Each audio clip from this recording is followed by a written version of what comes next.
Who's That Stan? Welcome to our celebrity playoff. Let's spin that wheel.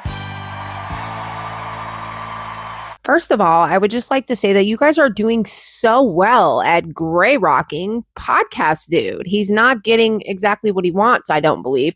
And the timing of this podcast drop couldn't have been any better. Maybe he needs to give it a year. Now, I've been doing pretty good at gray rocking it too. I haven't seen any of the other interviews that he did with other content creators, but we're going to take a look at that comment section. And for those of you that are just as curious as I was about episode 1, I uploaded my own version and I'll link it in the description. That way you're not experiencing any FOMO. Now, when Andrea Dunlop's podcast dropped, I covered that in great depth. But this time it's a little different. I personally feel like Podcast Dude is trying to play both sides. He's trying to be in the middle, which we know he's not a neutral party because he met with Gypsy. He's fascinated with her and thought she was a lovely person. So that tells you right there, he's not a neutral party. This is coming from a man who developed his podcast on the back of discovering liars, scammers, cheaters, and connivers, people that are living dual lives. So I wonder what this man's conclusion is on who the real liar is in this situation. I'm sure he's going to say Dee Dee Blanchard, the murder victim. When murder is involved, the lies are an afterthought unless they're coming from the murder suspect. What I think is Podcast Dude saw the views that these other hardworking creators were getting and thought covering Gypsy would be easy money. Let's see if I can secure an interview. Why else would you only release one episode and charge for the rest, which I will not be paying for? If anyone has those, you can email them over on a Google Drive. I strongly discourage anyone to pay for those episodes because episode 1 whittled down to only 20 minutes of content. Maybe 5 of that was Gypsy actually talking. The rest was just fluff, ads, music, and other content creators. I actually believe him putting those episodes behind a paywall has backfired on him. The comments are minimal, so I'm sure the views are just the same. I have not visited his YT channel, but my viewers were telling me that's where he was deleting comments. Another thing that rubbed me the wrong way is the fact that he was using all these clips from all these content creators that I know very well, but did they get shout outs? Did you even say who those content creators were? No, you did not. And it's honestly why I decided to upload my own version. And I know you don't have to do that legally, but it is the right thing to do.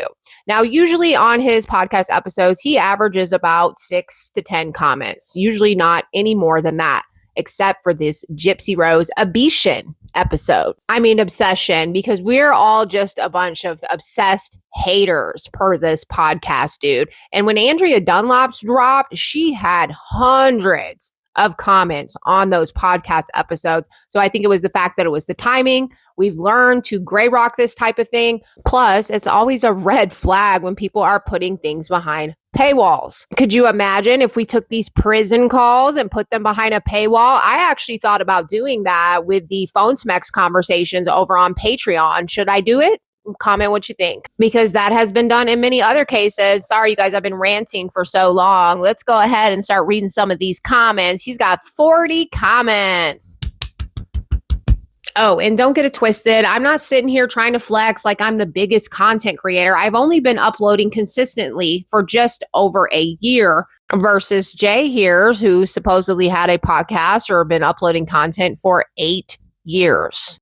The math ain't mathin', and I know I'm a mini micro content creator. You don't have to remind me, but I do work hard with my research. Now, this viewer says, you said you have her medical records, but you didn't read them, did you? We already have a reply, and this was 6 hours ago. And Casey says, you can go look. Gina comments, her narcissistic nature really shows when she continues to mention her number of followers, then attempting to be like, I never asked for this. And this comment started out good, but quickly goes south when she says she did this before she left jail. She sold her story right to her stepmom so she can make money off her crime and then got on social media. She is doing exactly what her mother did, exploding her story to get things her mom used to con to get, money, a house, and trips. Please tell me what Gypsy is doing is any different. That's not exactly how things went. Gypsy didn't just sell her story to Christy. It's a lot more complicated to that. And in my opinion, Gypsy actually was sick as a child, so Dee Dee wasn't exploiting her. One reply that says, the rest of these comments are stupid, but yours made a lot of sense. 100, exactly. I'm right there with you. And then this person says, let's be real. If you could make money off a book coming right out of prison, would you not? She needs to survive like everyone else. I think we've identified the Stan. What do you think? This viewer says that phone call at the end of the video is not her dad, Rod. It's one of her ex-boyfriends. I can't wait to hear the next episode. I hope you see through her and her lies. Well, let's see. One of Gypsy's critics filed a public records request with the Missouri Department of Corrections and got a hold of 8 years worth of prison calls. And I'm going to play one of them for you right now. This is a prison call between Gypsy and her dad, Rod Blanchard, strategizing on how to make the biggest splash with her murder case. If I do any other television appearances, that they're going to throw the HBO documentary off the table. So I'm like, I got to wait till that comes out first, and then I do other stuff. Right, definitely. Yeah, so that viewer is absolutely correct. That is not Rod Blanchard. I also think it's funny how he said, I sat down with Gypsy for 3 hours and she answered every single question. Gypsy Manson has never had an issue with giving answers. She has issues with giving the truth. And then he also says most of the calls are gossipy. Jay, you know very damn well that you have not listened to most of these prison calls. Come on now. I highly doubt that this man has access to all the prison calls like I do and a lot of other content creators. He's just going based off the calls that we have released. And I'm going to show you what the files look like right here. As you can see, SB at the top, that's me. Soul and Beauty, this is my access. I have been spending hours upon hours of listening to these prison calls, and I feel like I haven't even scratched the surface of these calls yet. So I highly doubt Jay has. This viewer says, yeah, I know it's not Rod, Brian, Ryan, or Ken, but I am not sure which guy that is. I'm thinking that's probably Nick number 2. That was a very early call, probably 2016, but I would have to hear the full thing to know for sure. Diana types, GRB put MVP on the map, but her didn't have it. Dee Dee Blanchard was the victim. Listen to the phone calls from prison. Gypsy's own true words. I am going to do what the F I want to do. I didn't have my mother killed for nothing. I'm not going to live for other people. This person types, I can understand you not wanting to play some of the phone calls as to not embarrass her, but the flip side of that, her hypersexuality is a major part of the story. You see, I don't understand protecting Gypsy from embarrassment, but the rest of your statement? Stan comments, she's an adult. She was locked up by her mother in prison all her adult life until she got out. And here I was thinking this person was a podcast dude supporter. No, this is another Gypsy Stan / supporter. Jamie coming in to spit facts with, except that isn't true. Once you dig into the actual evidence, her attorney even said on television that if she went to trial, she would never get out of prison. If there was so much abuse supported by actual evidence and not just Gypsy's story, he would have went to trial and won. She would have never went to prison. Now, hopefully you're still with me. That's usually the ending of my videos. And I don't really care if you guys go over there and leave comments, but I do suggest against it because it's going to boost the engagement. That's why I'm going over them here. Plus, I'm always going to give you guys the scoop. And I am going to try to respond to some of my comments today, but I'm very behind. This viewer says, if her mouth is moving, she's lying, followed up by, yes.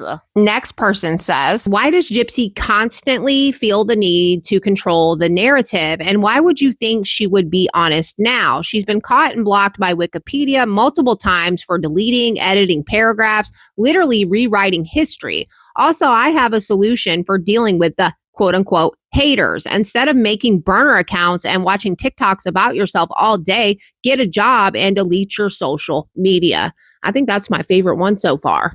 R replied, we all try to control the narrative when it comes to how we are perceived publicly. That's what IG is. It's curated to be a positive highlight reel. Wikipedia is written by anyone. You wouldn't feel like you should be able to edit a page about your own life. Wouldn't like masses lying about me, and I wouldn't be okay with letting it go.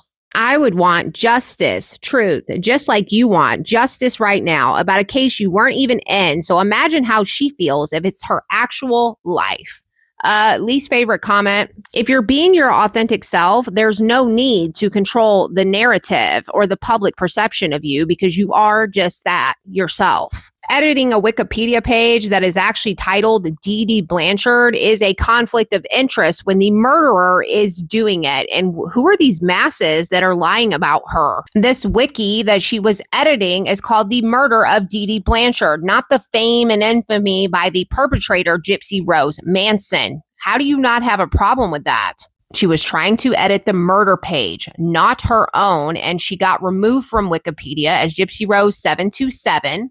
If you look on the edits on Dee Dee's page, it's a nightmare. People are going back and forth over there, and I wonder who Urker Girl is. I know people run with false narratives and gossipy rumors, but the majority of these people on this side of the tracks are giving facts. This person says, I don't think any of us know what it's like to be in her shoes. The whole world hating on her. No skills. Infamy makes it hard to get a conventional job. Please. It's not okay for people to choose cruelty and hate just because she's there on their feed. Just as much as we would hold her accountable for her actions, they should be responsible for theirs. She has a right to exist just like anyone else. Being unlikable, cringy is not a crime. She paid for the other one. Even if we don't agree, it was enough time. Yeah, I could rant about that comment all day, but I'm going to leave it to you guys in the comment section because what? Kate says, who are these randoms suddenly popping up in our space? This person replies, obsessed brigaders. Well, actually, Kate and Talia, y'all are in our space and you must be obsessed too. Obsessed enough to leave a comment, that is. Podcast dude should be appreciating any type of engagement that he's getting. This person says, oh, geez, get real. She sold that same damn picture with her minor child to People magazine. Followed up by, wasn't she leaving a hotel when they noticed that billboard, not driving around? I thought the same exact thing. Next comment. This is a fascinating story. I can't say I know anything about Gypsy Rose, so I'm looking forward to you revealing the story. I'm happy that I don't have the baggage of either thinking she must be believed or that she's the great deceiver. Great work, Jay. Honestly, if you want the story to be revealed, you need to get it from an unbiased party. And this is not that. This person replies to just the bare minimum of homework and you will change your mind. Start with Becca Scoops on YT part 1-4 from 2 years ago. Facts are all there. You are welcome. Poor Dee Dee Blanchard. And of course, somebody put a thumbs down. I cannot believe that people are trying to normalize murder. I'm sick of it. Elizabeth types, I just wanted to say how glad I am Jay took this on. He's one of the few podcasters I trust to be sympathetic without losing his skepticism. What exactly are we being sympathetic to? Because it certainly doesn't seem like people are sympathetic to the fact that an innocent woman was murdered when she was sleeping face down in her bed by the hands of her daughter. And how exactly did Gypsy pull this murder off? That's right, by way of typing. This person says what she meant to say was the fact that social media companies had to shut her accounts down due to her general crazy talk about unaliving her mom. She literally put cryptic posts about doing it again, so TT shut her down, so she had to get it all back. Somehow she was able to get it all back. Check it out yourself. It's insanity. I don't know about that one, but I mean, that's the goal. That's what we're hoping will happen. So she cannot continue to influence our youth. We are going to go over just a few more comments and then I'm going to go enjoy the rest of my day off. I think I want cheese sticks from Sonic. Next person. Apparently anyone with a microphone can call themselves a journalist these days. Followed up by, have you not checked the other episodes of the entire podcast? Jay has done extensive, respectable research. Do you always attack or minimize the credibility of people with opinions different from your own? That's an interesting personality style. I don't see any attack there at all, and they are allowed to voice their opinion, and their opinion is that this is not journalism. Next comments, quick fire round. I thought you said that you did research and you were knee deep in the FOIAs. You obviously didn't know such thing. To begin with, she was not in a wheelchair for 23 years, and that phone call at the end was not her father. Do better. It's crazy to me that everyone thinks they know a stranger's life, story, intentions, and the truth of their childhood from videos, records, etc. That amount to maybe like 10 hours of information. 10 hours? That amount to maybe like 10 hours of information with such certainty. The sheer ego we have as a collective society should be studied. Look, we have studied Gypsy's narcissism and psychopathic ways in depth, and there is a hell of a lot more than 10 hours. Try again. Yup, these people are privileged as hell, and it shows. What people, Dee Dee and Gypsy or us? Final comment, yeah, this is poor journalism. All right, well, what do y'all think? Who's that Stan? Can still see through the lies, plotting up on my demise. But you know that I'm still killing shit. Bitch, I'm killing shit. Run up on you.